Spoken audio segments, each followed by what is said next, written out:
안녕하세요. 아름답고 건강한 삶 에이징힐TV의 김서아 컨설턴트 김수철 원장입니다. 원장님께서 안면 거상 수술로 워낙 유명하시다 보니 재수술에 대한 문의를 주시는 분들이 엄청 많으신데요. 인터넷 커뮤니티나 지식인에서 안면 거상 재수술에 대한 고민을 많이 찾아볼 수 있는데요. 원장님께서 이에 대한 답변을 해주시면 좋으실 것 같아요. 네, 제가 인터넷 커뮤니티에 직접 댓글을 달 수는 없지만 유튜브 영상을 통해서 답변을 드리도록 하겠습니다.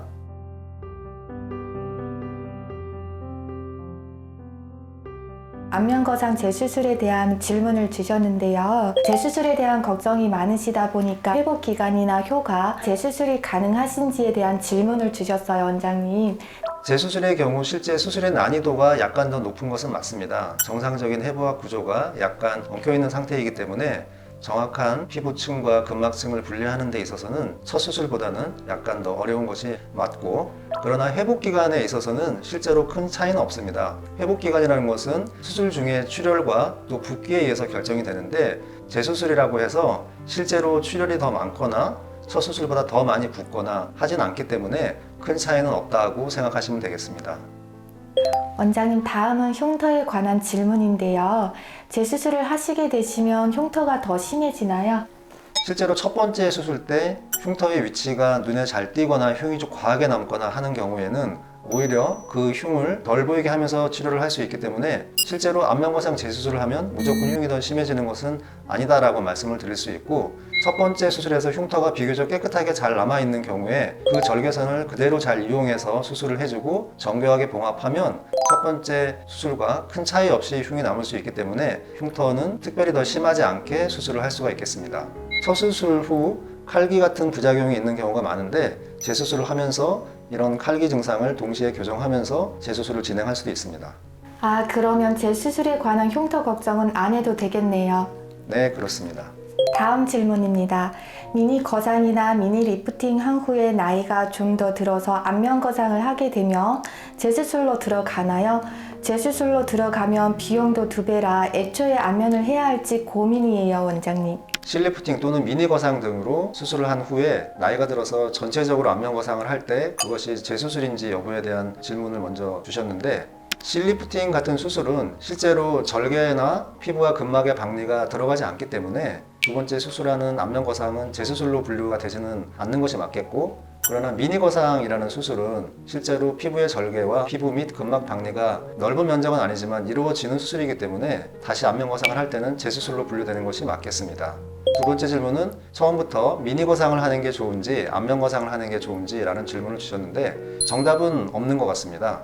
노화가 심하지 않고 처진 정도가 심하지 않는 경우에는 비수술적인 방법, 실리프팅 또는 거상을 하더라도 조금만 박리하는 그런 방법으로 수술을 시행하는 것이 맞겠고, 추후에 나이가 들어서 전체적으로 증상이 심해진 경우에는 안면 거상 수술을 시행하는 것이 맞겠습니다.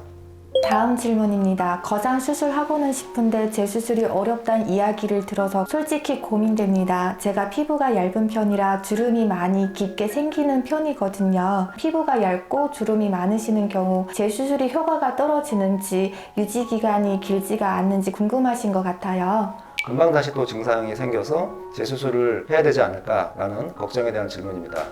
안면거상 수술의 효과는 피부 두께에 따라 차이가 나는 것이 맞습니다. 피부가 두껍고 또 근막도 두껍고 튼튼하고 이런 분들이 효과가 더 좋은 것은 맞지만, 피부가 얇고 근막이 얇고 그래서 또 주름이 잘 생기는 피부라고 할지라도 수술 중에 근막을 충분히 잘 들어서 단단하게 고정을 해주고 남는 피부를 충분히 절제해서 교정을 해준다면 좋은 효과를 보실 수가 있고, 또 이렇게 수술을 해서 근막이 다시 처지지 않게 잘 고정이 된다면 상당히 오랜 기간 동안 좋은 효과를 유지할 수 있습니다.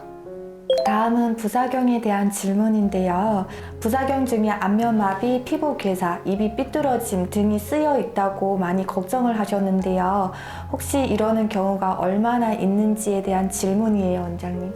안면거상 수술을 하면서 가장 조심해야 되는 부작용 중에 대표적인 2가지라고 볼 수 있습니다.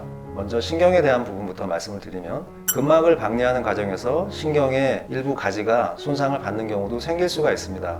그렇지만 우리 얼굴 근육에는 신경이 한 가지만 지배하는 것이 아니라 나뭇가지처럼 굉장히 많이 있으면서 여러 신경들의 지배를 받기 때문에 수술 후에 근육의 움직임이 약간 부자연스럽거나 비대칭이 있어도 시간이 지나면서 주변의 신경들이 회복이 되면서 비대칭 증상이 많이 좋아질 것이기 때문에 너무 걱정하지 않고 충분히 인내심을 가지고 기다려 주시면 회복이 될 것입니다. 그리고 이와 같은 증상을 처음부터 예방하는 것이 무엇보다 중요한데, 신경은 근막 밑에 있기 때문에 근막을 들 때 신경이 다치지 않게 잘 보존을 하면서 수술하는 것이 무엇보다 중요합니다. 그러나 또 신경을 보존하기 위해서 근막을 너무 얇게 들 경우에는 수술의 효과가 떨어질 수 있기 때문에 이 부분은 충분히 임상 경험이 많은 선생님한테 수술을 받으실 것을 추천을 드리고, 이렇게 수술을 하게 되면 안전하게 하면서 또 좋은 효과를 볼 수 있습니다. 두 번째, 피부 괴사에 대한 질문을 주셨는데, 피부 괴사는 피부를 박리할 때 너무 지나치게 얇게 박리를 하는 과정에서 생길 수가 있습니다. 피부를 박리할 때는 지나치게 얇아도 안 되고 또 지나치게 두꺼워도 되지 않습니다. 사람마다 피부 두께는 다르지만 그 사람의 피부에서 가장 적당하게 안전한 정도의 피부를 박리하는 것이 안면거상 수술의 첫 단추를 잘 꿰는 것이고, 이렇게 수술을 해준다면 피부 괴사는 절대 일어나지 않기 때문에 안심하셔도 되겠습니다.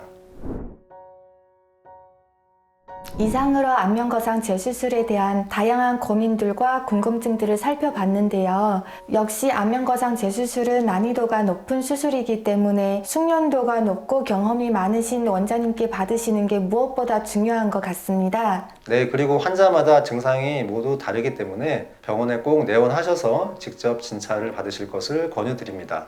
도움이 되셨다면 구독과 좋아요 눌러주시고요. 궁금하신 점이 있으시면 카카오톡 문의 주시면 친절히 답해드리도록 하겠습니다.